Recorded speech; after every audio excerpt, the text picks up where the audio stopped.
Fala galera que já é inscrita no Pautas e Táticas ou que vai se inscrever assim que o vídeo acabar.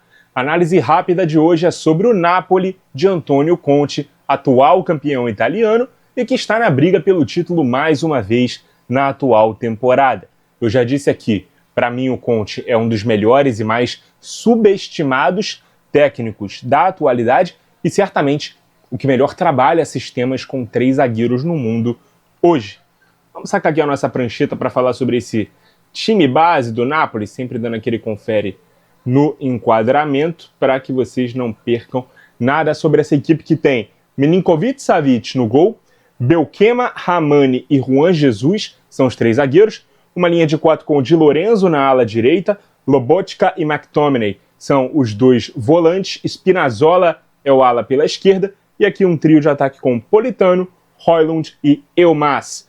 Esse elenco ainda tem nomes como o zagueiro Buongiorno, os alas Mazzocchi e o Matias Oliveira, os meias Billy Gilmour e Kevin De Bruyne, que certamente seria titular se não tivesse sofrido tanto com lesões, os pontas Vergara e Noah Lang, e também o centroavante Romelu Lukaku.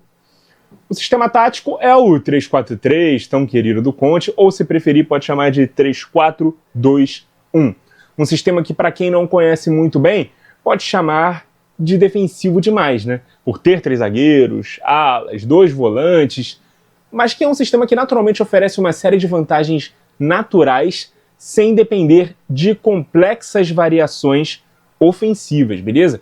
Por exemplo, não há necessidade de prender um lateral ou recuar um volante na saída de 3, uma vez que 3 zagueiros já garantem, já apresentam 3 opções de passes para o goleiro, ainda que o Milinkovic-Savic não seja um exímio passador, tá? É um goleiro com limitações com a bola nos pés.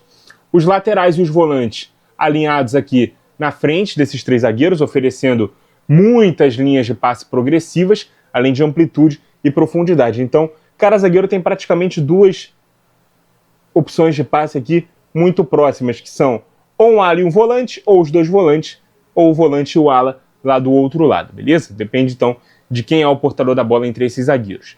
Os volantes ainda fazem um recuo importante que ajuda a arrastar a marcação do adversário para trás e gerar um espaço à frente deles, né?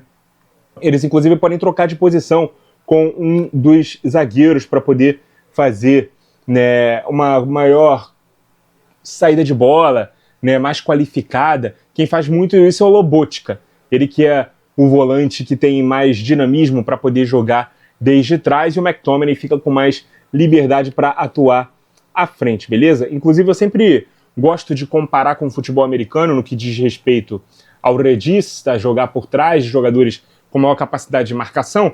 Aqui dá para fazer a mesma comparação se formos considerar esses volantes, né, por exemplo, o próprio Lobotka, quando faz esse recuo, como esse quarterback, né, do futebol americano. E aí esses zagueiros que sobem, né, que trocam de posição, como esses bloqueadores que tentam impedir a pressão alta do adversário de chegar no melhor passador, no portador da bola, beleza? O zagueiro que atua mais à frente quando faz essa troca de posição com o Lobotka, pode ser qualquer um dos 3, tá? Os 3 têm qualidade técnica para poder sair jogando. Eles costumam ser bons no arranque, condução de bola, além também das enfiadas de bola para os homens de frente. Então eles avançam muito bem no ataque, eles têm muito essa qualidade no passe para poder armar o time também na fase ofensiva, beleza? Então, principalmente quando o time sai daqui de trás, a gente vê esses jogadores aqui participando muito da fase ofensiva. E aí pode ser qualquer um deles, tá? Qualquer um desses zagueiros, eles têm também uma qualidade muito boa para sair jogando desde trás com a bola dominada. E a presença desses meias pontas ainda oferecem triangulações por dentro de ambos os lados, aproveitando justamente esses espaços. Então sempre vai haver aqui uma opção de um jogador por dentro mais recuado, pode ser o volante, pode ser, né, o zagueiro que trocou de posição com o volante, vai ter o ala sempre muito aberto e vai ter esse meia ponta aqui fechando essa triangulação por dentro, tá? Os laterais se beneficiam muito desse posicionamento mais adiantado da equipe do Napoli, porque eles têm permissão para jogar como pontas na fase ofensiva, se juntando inclusive aos outros elementos aqui do ataque, variando o sistema para um 3-2-5 no terço final. Aqui também acontecem trocas de posições com os meias pontas e os alas, tá?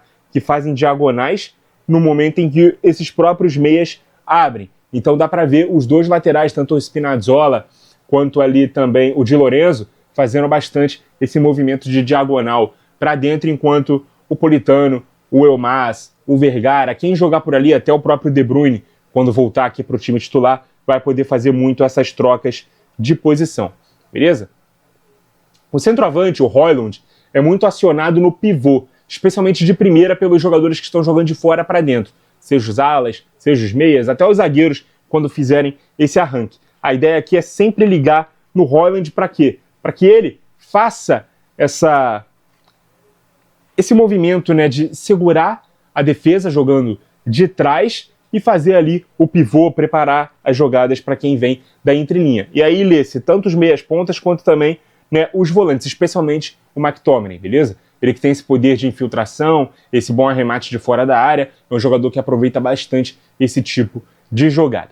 Defensivamente, o Napoli tem duas posturas. A pressão alta, que visa marcar no campo de ataque até forçar o recuo para o goleiro, aí normalmente o Højlund também sobe, né? Sim, no time do Napoli, goleiro também se marca, você que é peladeiro, você já deve ter ouvido muito, né? Goleiro não se marca, deixa o goleiro jogar, fecha as opções de passe, escolhe um e marca, deixa o goleiro livre. No Napoli não funciona dessa forma, tá? A orientação do Conte é que se pressione até que o recuo do goleiro seja feito e também se pressiona o goleiro para quê? Para que esse primeiro passe desde trás saia mais precipitado, um chutão mais descuidado, uma bola mais rifada, que oferece o quê? Uma melhor capacidade do time recuperar a bola, né? Porque se a bola é rifada, é chutada de qualquer jeito para frente, então a defesa tem mais possibilidade de poder ganhar, né, essa bola e evitar que esse chutão se torne uma bola longa, acertada e consiga pegar esse grande ponto fraco, né? Que nesse momento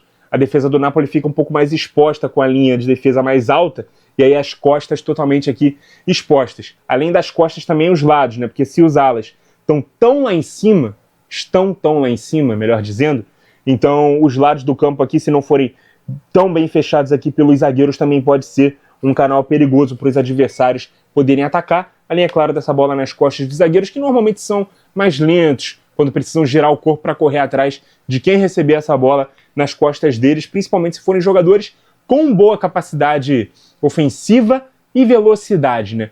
Pontas, principalmente, mas também alguns atacantes. Por exemplo, Haaland do Manchester City é um cara que acelera bastante nas costas da defesa, é um atacante de muita velocidade e muita aceleração. Outros jogadores também podem atuar assim, sem nem ser centroavantes, né? O Agüero, também no próprio City, hoje não joga mais, era um cara que tinha essa virtude de atacar profundidade, costas da última linha de marcação, beleza? Segunda postura da defesa do Napoli é quando o time está dentro do próprio campo e aí monta o 5-4-1, tão tradicional variação do 3-4-3 quando se está defendendo, com os alas voltando a alinhar aqui com os zagueiros, os meias pontas com os volantes, beleza? Então, se num primeiro momento a marcação alta visa os encaixes individuais para forçar o erro e tem esse ponto fraco, né, que o time costuma topar correr, que é justamente as costas da defesa, esse movimento aqui tem um outro ponto fraco, que é o quê? Um dos zagueiros normalmente visa tentar atacar o portador da bola nesse espaço entre linha, que fica muitas vezes, né, grande demais, né? A primeira linha de 5, a segunda linha de 4, então fica aqui esse espaço. Quando um zagueiro sai para dar o bote, se o adversário for esperto, ele consegue aproveitar esse buraco aqui e essa distância entre um defensor e o outro. Pode ser um lateral e um zagueiro, pode ser até dois zagueiros se a enfiada for aqui por dentro e o zagueiro do meio for quem der esse bote aí entre linhas, beleza? Então são esses dois pontos de atenção aqui que o time do Napoli tem na fase defensiva, mas o time costuma realmente defender no 5-4-1. E você vê que é um sistema que não tem complexas variações táticas, né? Você vê que parte de um 3-4-3, ou seja, os alas estão na segunda linha e os pontas na terceira. Você pode ler como 3-4-2-1 também, mas para melhor entendimento vamos ficar aqui com a explicação do 3-4-3. Você vê que na fase ofensiva os alas já estão na última linha, então se forma um 3-2-5. E os alas estão na primeira linha, juntamente com o recuo dos pontas, para se formar o 5-4-1 nessa baixa compactação, né? Nessa pressão baixa, nesse bloco baixo, melhor dizendo, né, de defesa da equipe do Antônio Conte. Nesse momento, o Napoli é o terceiro colocado do campeonato italiano com 43 pontos em 21 jogos. Carece aí de atualização, porque com certeza teremos rodada neste fim de semana. Estou gravando no sábado, dia 24 de janeiro. 13 vitórias, 4 empates e 4 derrotas nesses 21 jogos. 31 gols marcados, 17 sofridos. Na Champions, o time não está em boa situação, com apenas 8 pontos em 7 jogos. Resta apenas uma rodada, né, nessa fase de classificação para uma eventual segunda fase. O time ainda não está dentro da zona de classificação. É o primeiro eliminado na 25ª posição. Lembrando que até o 24º, ali do 9º ao 24º, vai para uma fase de repescagem. Os 8 primeiros se classificam direto, o Napoli já não pode ser mais um dos 8 primeiros. Então, no máximo, ele pode alcançar ali uma fase de repescagem ou vai ficar fora aí de competições europeias e vai focar completamente no campeonato italiano. A campanha na Champions do Napoli é de 2 vitórias, 2 empates e 3 derrotas. Definitivamente o time do sul da Itália não é um postulante ao título europeu, mas defende o cinturão nacional e não dá para duvidar da sua força na equilibrada Série A desta temporada. Muito obrigado a você que acompanhou o vídeo até aqui. Continue ligado no Pautas e Táticas. E até a próxima!